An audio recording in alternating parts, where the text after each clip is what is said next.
Hey YouTube, I'm Will and welcome to Trek Tuesday here at the Movie Files. Today we're going to be talking about the 5 best recurring Star Trek villains.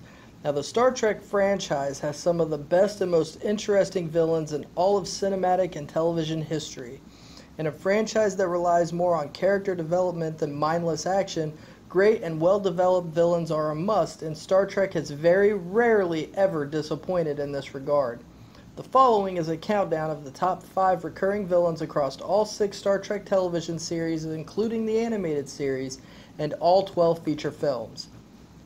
Let's start with number 5, Kor. The very first Klingon introduced in the show, Kor also went on to become the longest-running recurring character from the original series.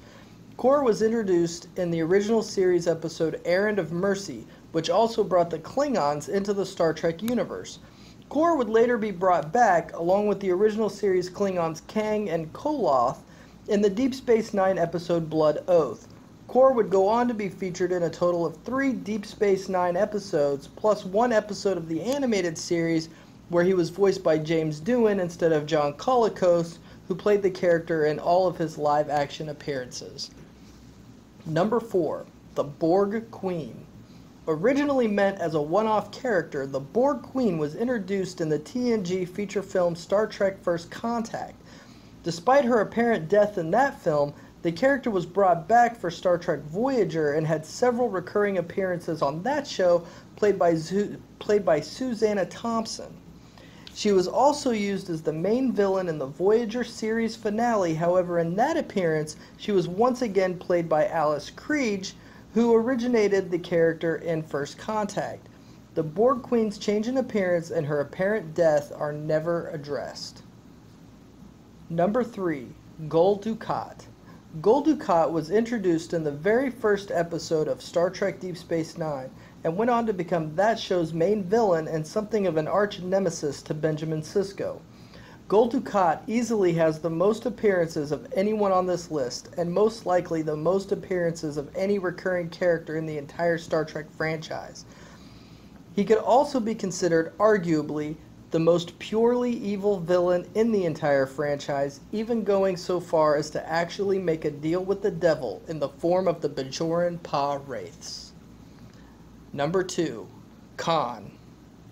Introduced in the original series episode Space Seed, Khan was picked by writer-director Nicholas Meyer as the villain for the second Star Trek film, and that cemented him as one of Star Trek's most beloved and reviled villains.